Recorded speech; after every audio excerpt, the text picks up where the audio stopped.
आज के इस बैटल में हम बात करेंगे यूनिवर्स के दो ऐसे महान शक्तियों की जिसके शक्तियों की सीमा कहां तक है ये हम तो क्या खुद वो भी नहीं जानते। दोनों की ये खासियत होती है कि मुसीबत के अनुसार ये अपने शक्तियों के हर एक सीमा को तोड़ते जाते हैं।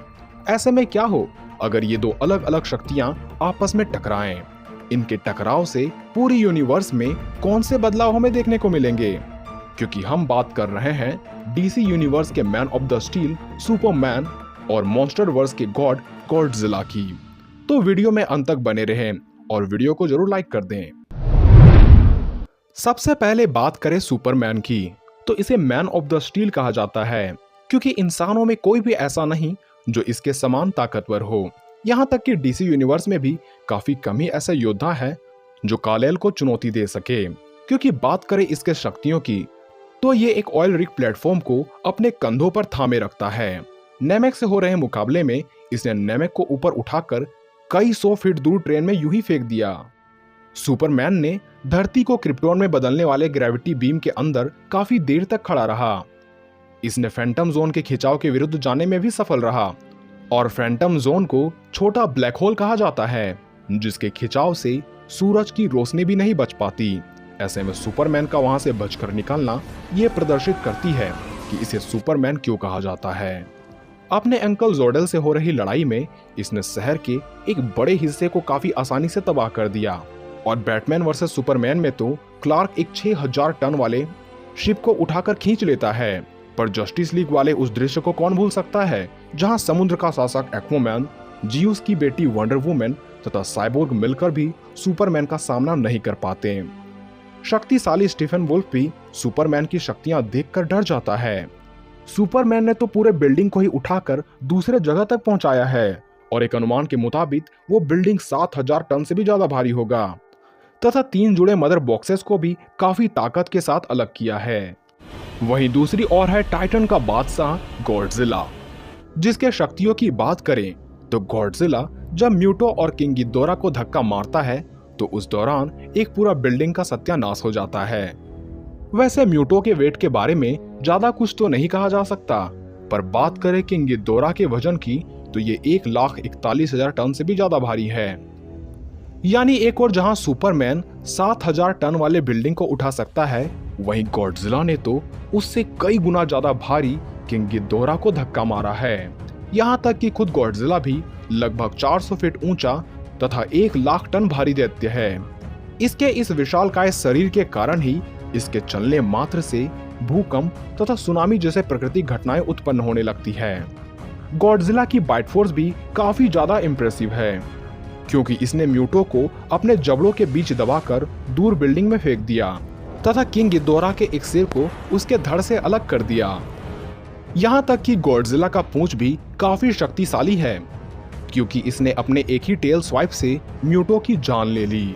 बात करें दोनों की ड्यूरेबिलिटी की, तो जितनी ताकत से दोनों दूसरों पर हमला कर सकते हैं, खुद पर उस ताकत के हमले को बर्दाश्त भी कर सकते हैं। जैसे कि सुपरमैन ने क्रिप्टोनियन वॉरशिप से हुए एनर्जी ब्लास्ट को भी अपने ऊपर सहा है। बैटमैन द्वारा किए बैराज के हमले को भी सरवाइव किया है।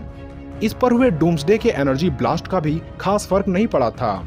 यहाँ तक कि न्यूक्लियर एक्सप्लोजन का भी असर इस पर नहीं होता, जबकि न्यूक्लियर ब्लास्ट का एपिसेंटर खुद सुपरमैन ही था। यानी सूरज के तापमान से 10 से 15 गुना तापमान की गर्मी में भी ये नहीं मर पाता। हालांकि न्यूक्लियर ब्लास्ट की वजह से इसे काफी चोट आई थी, पर एक बार सूरज की रोशनी प्राप्त करते ही ये पुनः ठीक हो जाता है। सुपरमैन ने न जाने कई इमारतों को तोड़ा है, यहाँ तक कि पर्वतों को भी चीरते हुए इसका शरीर पार हो जाता है, फिर भी इसे एक खरोच भी नहीं आती। सुपरमैन पर कई शक्तिशाली कैरेक्टर हमला कर चुके हैं, चाहे वो डूम्सडे हो, अंकल जॉड हो, नेमेक हो, वंडर वुमन हो, एक्वामैन हो या साइबोर्ग हो। इसके बावजूद भी इसे मारा नहीं जा सका क्योंकि सूरज की जरा सी भी किरण इसे एनर्जी से भर देती है और एनर्जी को गेन करके ये खुद को हील करने में ज्यादा वक्त नहीं लगाता। महज कुछ ही मिनटों में ये अपने पूरी शक्ति को पुनः प्राप्त कर लेता है और सुपरमैन उन कैरेक्टर्स में से एक है जो मरकर भी जीवित हो चुका है।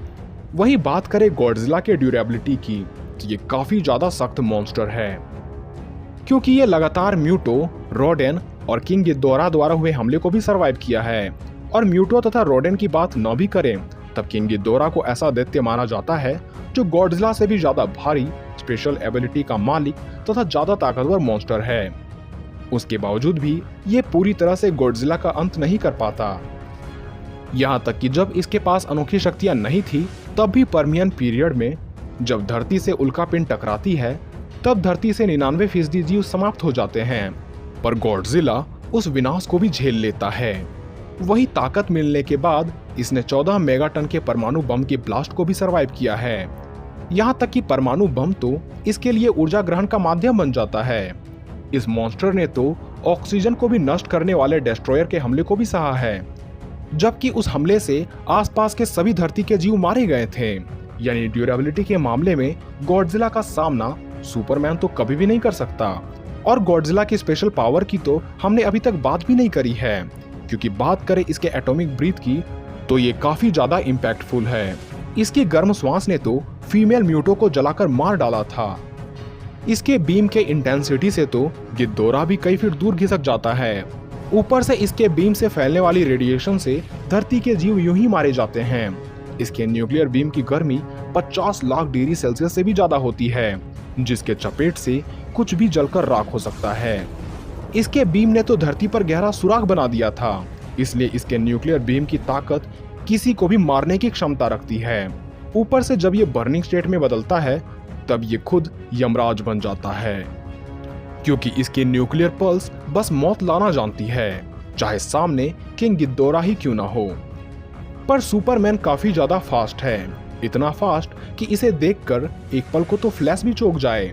अपनी फुर्ती की वजह से ही इसने एक साथ वंडर वुमैन, एक्वामैन तथा साइबोर्ग को संभालते हुए भी फ्लैश को लगभग उड़ा ही दिया था। गॉडजिला विशाल होने की वजह से काफी दूरी को एक ही कदम में लांघ सकता है, पर सुपरमैन की गति को टक्कर दे पाना किसी भी गॉडजिला के बस का नहीं। ऊपर से सुपरमैन के आंखों से निकलने वाले लेजर बीम भी काफी तबाही ला सकती है। अब भले ही आपको सुपरमैन काफी छोटा आकार का लगे, लेकिन ये लड़ाई बिल्कुल भी फेयर मानी जा सकती है, क्योंकि ये लड़ाई सिर्फ गॉडजिला या सुपरमैन के बीच नहीं है, बल्कि ये लड़ाई ड्यूरेबिलिटी तथा स्पीड के बीच है, क्योंकि दोनों ताकत के मामले में अपने जगह बिल्कुल सटीक हैं। पर क्या गॉडजिला इतना सक्षम है जो सुपरमैन द्वारा हुए कई हमलों को खुद को बचा सके, या कालेल इतना तेज है जो गॉडजिला के बीम से खुद को बचा सके? ये बात सच है कि सुपरमैन काफी फास्ट है, ये कई न्यूक्लियर बीम के हमले से खुद को बचा सकता है, पर क्या न्यूक्लियर बीम छोड़े जाने के दौरान गॉडजिला के सुपरसोनिक स्पीड टेल स्वाइप से ये खुद को बचा पाएगा? गॉडजिला भले ही भारी है, पर इसके सोचने की शक्ति तथा रफ्तार को कम नहीं आंका जा सकता। गॉडजिला इतना ड्यूरेबल है जो सुपरमैन के किसी भी अटैक को आराम से झेल सकता है, पर गॉडजिला का एक भी एटॉमिक ब्रीथ सुपरमैन को काफी कमजोर बना सकती है, जैसा कि सुपरमैन पर हुए परमाणु हमलों से भी हुआ था। और एक और जहां सुपरमैन 7000 टन वाली चीजों को उठा सकता है, वहीं गॉडजिला लाखों टन वाले गिदोरा का अंत कर सकता है। ऐसे में ज्यादा कुछ बताने की आवश्यकता नहीं कि कौन इस महामुकाबले का विनर होगा, क्योंकि सुपरमैन गॉडजिला को चोट नहीं पहुंचा सकता, पर गॉडजिला का एक भी अटैक सुपरमैन के लिए मुश्किल खड़ी कर सकता है। हालांकि सुपरमैन गॉडजिला के कई बीम को तो डॉज कर सकता है, पर न्यूक्लियर पल्स से बच पाना सुपरमैन के लिए भी नामुमकिन है। खैर, आप इस पर हमें अपनी राय लिख सकते हैं। तो मिलते हैं अगले वीडियो में।